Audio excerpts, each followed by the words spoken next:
Hello there, everybody. Welcome to Harrah's Hoosier Park as we continue along on the Road to the Derby. The Road to the Derby Challenge continuing this weekend. Michael Chamberlain and Jacob Reinheimer here in the Dan Patch studio. And Jacob, so far we've had two races, two steps on the Road to the Derby, and a couple of interesting races, actually. Yeah, coming off last week with the Sam F. Davis Stakes at Tampa Bay Downs. It was No More Time at 3-1 delivered, held off a late charge by Todd Pletcher's horse Agate Road, who I know had a lot of play in that race as well. So a little bit chalky last week after a 9-1 start with Hades in the first week, the Holy Bull for the Road to the Derby. But we're reaching the one-third point now as we are week 3 of 9 in Road to the Derby, working our way through that $3,500 we have up for grabs. So you're still going to want to get out here to Hoosier Park and play along with us. And this way, this particular step on the Road to the Derby is the Grade 2 Risen Star at 1.125 miles at the fairgrounds. Now, they have had one prep race already in the Lecomte Stakes that was not part of the contest, that was won by Track Phantom, who is in this field.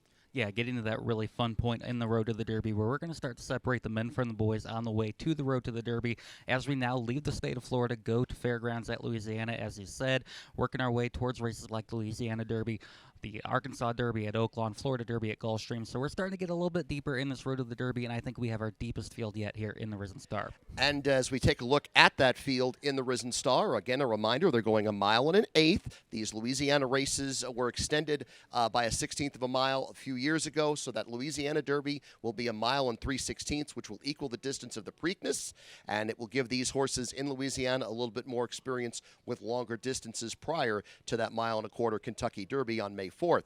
As we take a look at the field, the favorite I mentioned is the 7-2 Track Phantom, winner of the Lecomte back on January 20th, breaking from post 11. Joel Rosario riding for Steve Asmussen. The second choice is number 4, Sierra Leone, who was second in the Remsen Grade 2 at Aqueduct back in early December.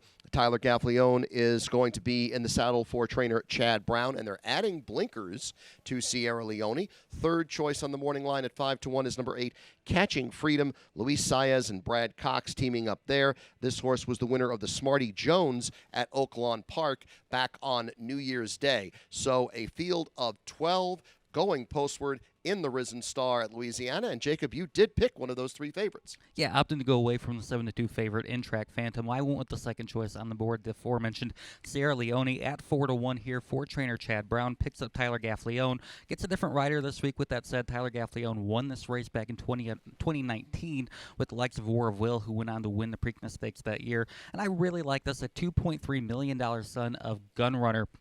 Gunrunner, of course, won this race back in 2016 as well before going on to finish third in the Kentucky Derby for trainer Steve Asmussen. So I really like the pedigree.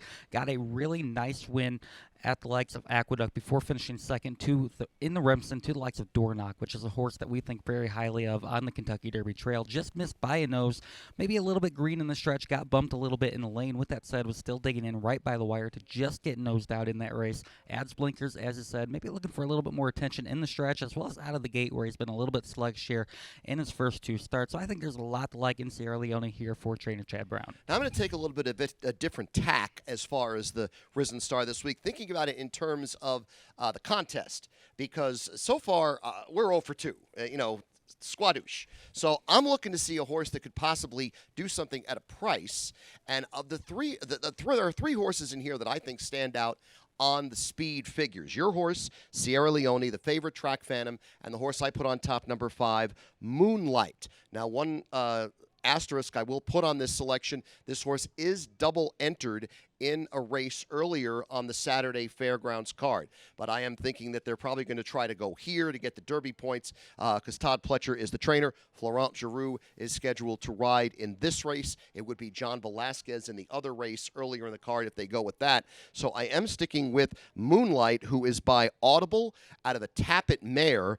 This horse, again, trained by Pletcher, who's won the Derby a couple of times now. This horse broke the maiden at Aqueduct back in September, went in the Grade 3 Street Sense, was the favorite, and finished second to Liberal Arts, who is also a horse that is pretty high on a lot of people's Derby radar, the early part of the Road to the Derby. Was fourth in that Remsen behind Dornoch and Sierra Leone in that last effort on December 2nd. But I did think this horse, strictly in terms of the speed figures that I came out with, and the fact that this horse is 12-1 on the morning line, and I'm trying to make a little bit of an impact on the contest if I'm thinking of it just in terms of contest play.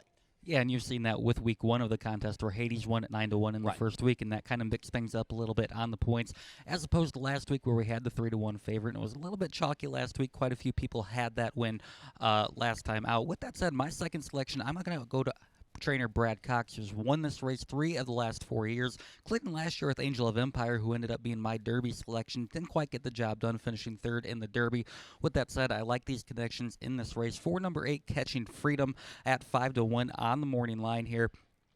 As I said, he encountered some traffic trouble in his first couple starts. With that said, still got a win in Maiden Company in his first start before finishing 3rd in his second start at Churchill Downs. With that said, came back at Oaklawn Park in the Smarty Jones, was a convincing win from off the pace to win by over 2 lengths there. Comes here, picks up Luis Saez, who I really like that pick up here, 5-1 on the morning line, and trainer Brad Cox. I like that combination. I have to go with Catching Freedom second on my ticket. My second pick is the favorite, number 11, Track Phantom. Steve Asmussen, the trainer. Joel Rosario is the rider. Quality Road, the sire, out of an Into Mischief mare. As I mentioned earlier, won the LeCompte, also won the Gun Runner earlier in the fairground season, so is 2 for 2 over the track there in New Orleans, which a lot of people find to be similar to the track at Churchill Downs. Track Phantom, one of these horses that has really stood out early on the road to the Derby, and didn't get the best of the post draw here, but still a lot of talent with the 11 Track Phantom. And again, Steve Asmussen has never won the Derby. Came close with Epicenter a couple of years ago, but this is one I'm sure he's very high on. Yeah, and I have to go with the other Steve Asmussen training for 4th on my ticket. As I agree with you, I put Track Phantom 3rd on my ticket. With that said, I go to Hall of Fame 4th on my ticket, 6-1 on the morning line here for trainer Steve Asmussen. Yet to win the Derby, as I said, he is a 3-time winner in this race, though, winning it with the likes of Pyro in 2008, Gunrunner in 2016, and Epicenter in 2022. He's the last trainer not named Brad Cox to win the Risen Star Stakes, so you have to like that. This horse really just getting going. Just 2 starts here for Hall of Fame. Was second maiden special weight company at Churchill Downs in his first start. Then got a win here at Fairgrounds last time out, a convincing win by 10 lengths. Was a pretty small field, though. He's taken a big step up in company and a much larger field here. With that said, that win came after stretching out in distance to 1 mile and 16th in that second start. I like to stretch out. I think he'll handle the 1 mile and 1/8 well. Another son of Gunrunner, who of course is my top selection here with Sierra Leone as well. I like the connections. I have to go with Hall of Fame 4th on my ticket. And it's also interesting with Hall of Fame, who I also have 4th, by the way, also is out of a Giants Causeway mare.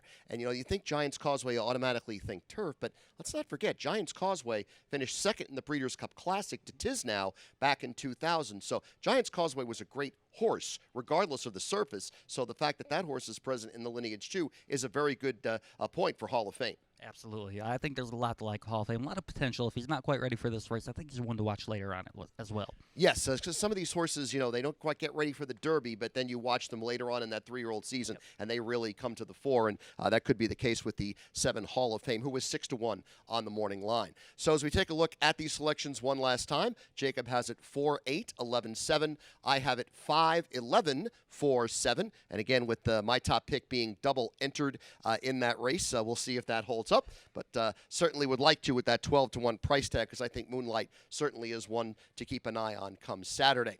And that is our look at the Grade 2 Risen Star on the road to the Derby. Our reminder to you to be sure to like this video, subscribe to our Hoosier Park channel on YouTube, and we thank you very much for watching. For Jacob Reinheimer, I'm Michael Chamberlain, wishing the best of luck to you all.